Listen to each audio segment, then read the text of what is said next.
Today is a new day to start again. Take each moment one by one and do the best you can. Yesterday doesn't matter, it only serves as a ladder. Tomorrow isn't guaranteed, so make your plans accordingly. Today is a new day to start again. Take each moment one by one and do the best you can. Grand Rising, today is a new day to start again. It is 4/22/2025.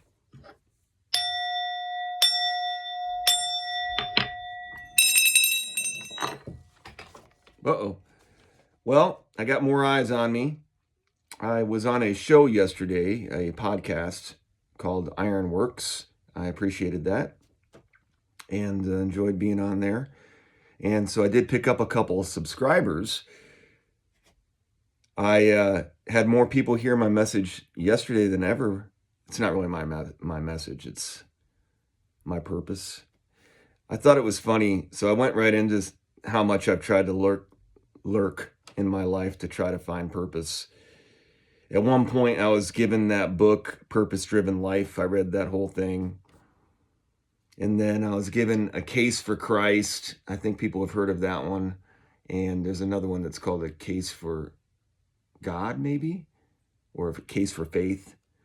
That was A Case for Faith, I think. And I will say that they actually pushed me further away. Like, I may have played a game as I was talking about it, but while I was actually in it, I was getting further and further away from. I don't line up well, and I see so many angles that it really comes down to money to me. It's all about profiteering, and I struggle with that because I know that is the root, and it's about the most controversial thing you can say. And about the most detrimental thing you can say to your message, honestly, if you're trying to talk about something you're wanting to spread, telling people to give up money is not something that's going to be very popular. So I don't really do that because you're not going to get very far. So we move on from the money thing. I am now to the point where I challenge the way. I enjoy watching the way get challenged. One of the things I enjoy is watching it in action when I'm not a part of it, especially because it's somewhat funny. It's kind of like you're watching 2 or 3 people push a big boulder up a hill, and you're doing some stuff and you're walking by and you're like, you guys are pushing that up that hill? And they're like, yeah. Well, why don't you go around it? Because we're going over it. But you could go around it. It takes too long. Okay, I'm not going to really help. There's not even enough room for me. They got 4 trying to push this boulder up. So I let them go on about their business. And after a while, they were gone. And I grabbed a donkey and a cart and some kind of a system and a guy that knew what he was doing, because I don't really know how to do this stuff. There's a guy named Joe over behind the barn. And I'm like, hey, let's go move this boulder. And we pushed it around the thing in about 20 minutes. That's the way. And those kids are all really tired. Now they're having a rough day. And they don't even realize what happened. They just see the boulder gone. And they hear the story. And then they feel like, oh, that guy's just a showboater. Did I just do a big story? I don't know. I made all that up after there. All about a boulder. And then I end up, this guy is so high. I don't know. We can't pay attention to what he's talking about. He's talking about boulders pushing up a hill. I did the 2 sessions of yoga yesterday, and that helped me a lot. I've been doing that. That's been my main focus on my days off. And I know it doesn't sound like a lot, but it is for me. And it's making a big difference, honestly. I am lonely. I keep coming back to that. That's why I do these videos, I think. I do starve for someone to share time with, especially when I feel like I got really insightful things to say. Bodhi and I have had a rough go lately. I've been getting irritated with her because she wants to sleep on my chest. And I don't, in the beginning, I liked it because I hadn't had much affection. But now I'm like, dude, I'm trying to sleep. I don't want a cat on my head. So we're having issues. She's understanding, I think, but it is difficult. And when you're sleeping and you're in between sleep states, this little cat's just like, hey, come on, can't get on there a little bit? And you're just like, would you get away from me? And then you feel bad because you're like, this cat's just like, I was just trying to get a little loving. It's a very difficult thing for me. So I'm working on it, and I had to make up with her this morning because I felt bad about last night. Probably why I'm staying away from competition is because I really don't like that side of me. I don't really like the Aries side of me. I'm actually an Aries Pisces cusp. So I really have not identified much with being a Pisces, but as I'm getting to be 50, this Aries thing is my head. I think I've hit it hard enough. I think I've hit my head hard enough. I've used my head enough. But I have been really working on my body and just being flexible. Like I said yesterday, doing the yoga, even though it doesn't sound like I did much, I did a lot when I did those 2 sessions. And that's like 5 weeks in a row now for me. So we're really getting into it. And I'm starting to see major progress. I think if another 5 weeks from now. So there's a problem with all this. And I was actually talking to a young man about that because he was saying that he was really buff and strong. And he was talking about how he doesn't like dealing with people and that he always gets himself in trouble because he just wants to call. And he was like, so I'm not going to do it. I'm just going to lift weights and be a badass. And I was talking to him and I was like, that's not going to work though. You're going to eventually have to start dealing with people. You're going to be expected to because you're big and you're strong and everybody's going to look to you. So you better get used to figuring out how you're going to deal with it because it's going to be a part of your life. That goes to being flexible too. Just in anything that you do, if you start to do it well, people are going to notice. And that's just the way it is. So then you gain responsibility. And then now you have to do things. Again, I'm all lost in the weeds. I've already lost my audience that I just gained.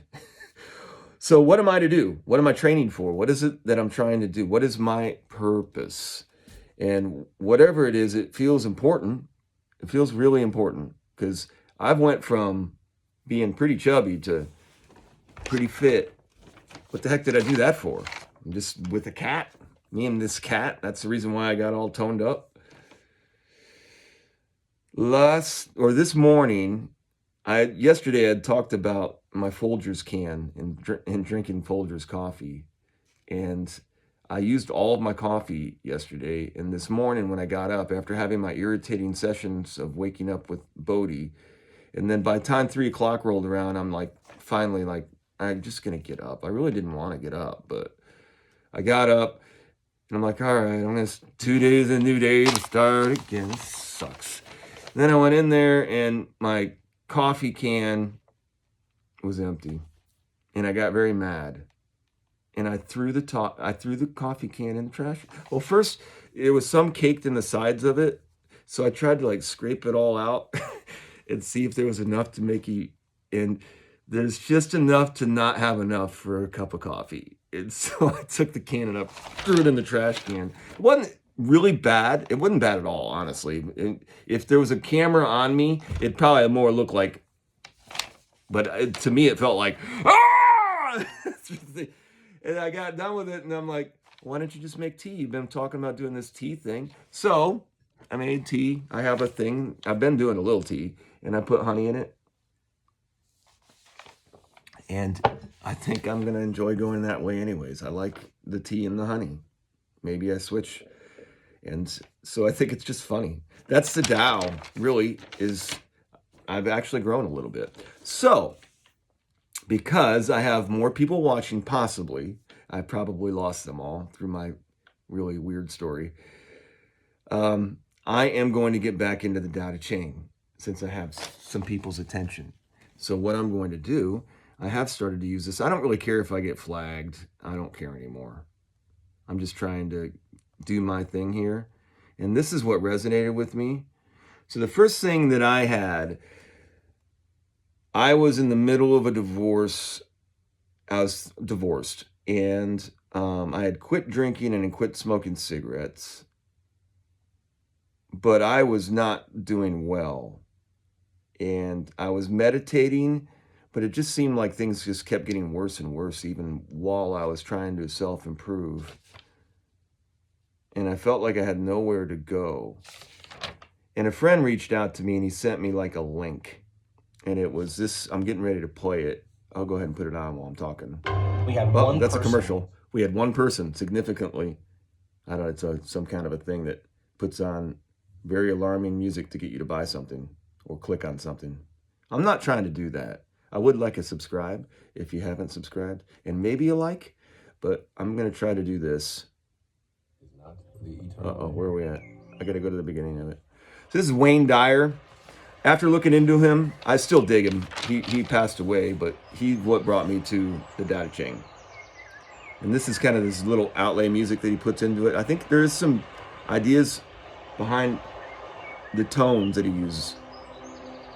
So the Tao Te Ching was written by Lao Tzu, and it is an ancient writing that basically speaks of the way. So I'm going to let the first verse go, and then I'm going to talk about it. Verse Tao 1. that can be told is not the eternal Tao. The name that can be named is not the eternal name. The Tao is both named and nameless. As nameless, it is the origin of all things. As named, it is the mother of 10,000 things. Okay. So I will concede, I was like smoking weed it was really early in the morning. It like sent to me on Messenger, and I was stretching on the floor, and I turned my TV on, and I put this thing on, and the music sets the tone. That's a lot of what church is too, by the way. A lot of religion is about setting your emotion, setting your intent, setting where you're at, setting your mood. So I'm obviously going to contribute to my spiritual moment with it, but as I was listening to it, what I liked about it right off the bat is because I'm such a skeptical person, and I say there's no way you can really know anything, which is what kind of a Gnostic is, if you're familiar with Gnosticism. But I think Gnosticism is really more towards an esoteric idea of, I don't want to get off the weeds here, but the Tao Te Ching, what I like about it is, first, it looks like it's not been as manipulated. Like the original versions, they say were found in 1994, or the oldest versions. And they date them back. They're in bamboo scribed things, symbols. And they're supposedly from before 300 BC or something like that. I don't know how they date this stuff. But then there had been, it's the same thing as kind of like the Dead Sea Scrolls and the other one that was found in the cave of Montezuma, blah, blah, blah, wherever. There's some other cave. It's not Montezuma. There's probably a Montezuma, though. There's a lot of words. So anyways, they found these older ones in 1994, and that kind of collaborated, but they were in different orders, and it was somewhat different. I haven't tapped that deep into that. So, all I can say, it's 81 verses, and what the legend and the lore of it is that Lao Tzu was an ancient, I don't know if it was a magistrate or someone that was in charge of basically the archives, is what I've heard in one way. Others just say he was a wise man that was just part of the village. And it was obviously a different cultural time at the time. And what the lore is that he was this great man that up and just decided to leave the village one day. And on the way out, either a soldier or a young boy, depending on where you're looking, asked him, would you please tell us how to live life, or the way that you lived it, because you lived it in such an exemplary way that we want to embody it. So he wrote this out, and that's what it is. And at the very beginning of it, it basically says, I can't explain what this is, but this is what and he talks a lot of the masters and the ancients and the ancient ways. And it's really more of what he found to be true and tried to put it in a way and it resonated with me as I listened to it. and I listen to it over and over again because the entire thing is similar to the Bible in that, you know, every verse is kind of connected and intertwined. It is now manipulated though, because it's been set in an order that's not organic to what it was in original intent, maybe, but who knows?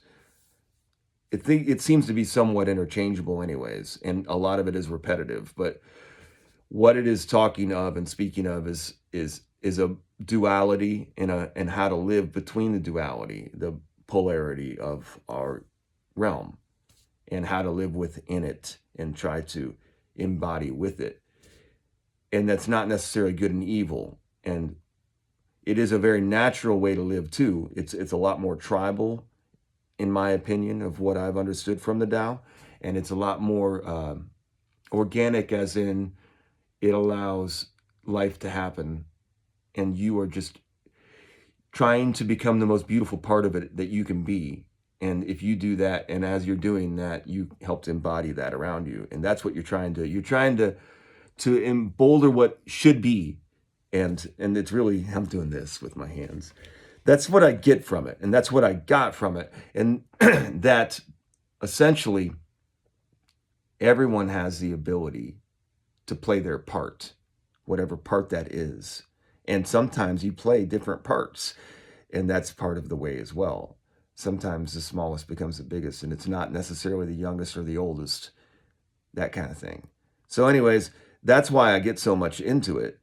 So that's why I'm trying to push it, because I believe there's a lot of different ways that you can understand what this is, this woo-wee.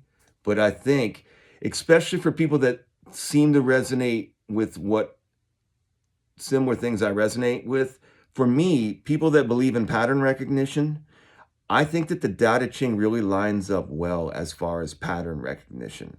People that are really into that, like, this works, that doesn't seem right. Why do we keep going that way when everybody says it's that way is right, but it doesn't look, it's obviously not right. Lao Tzu, I think, may have been a contemporary to Jesus. There's possibilities of that.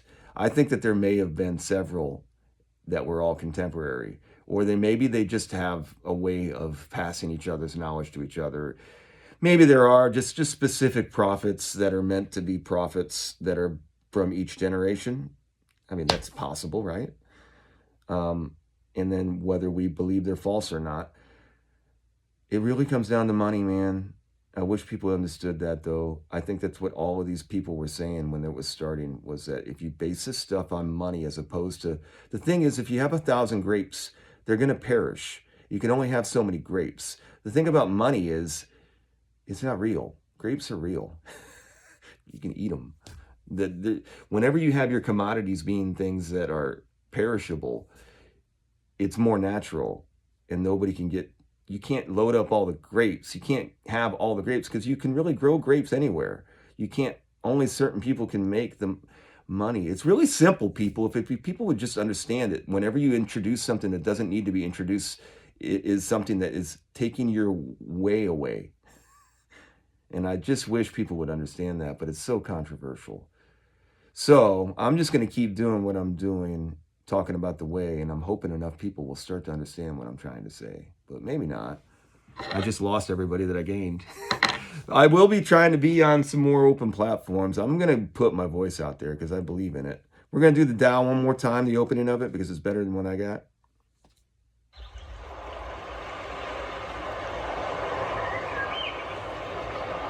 "20 minutes? 20 minutes of your life isn't that bad."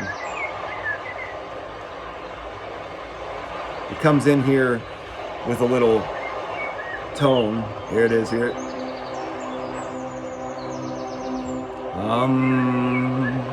I am.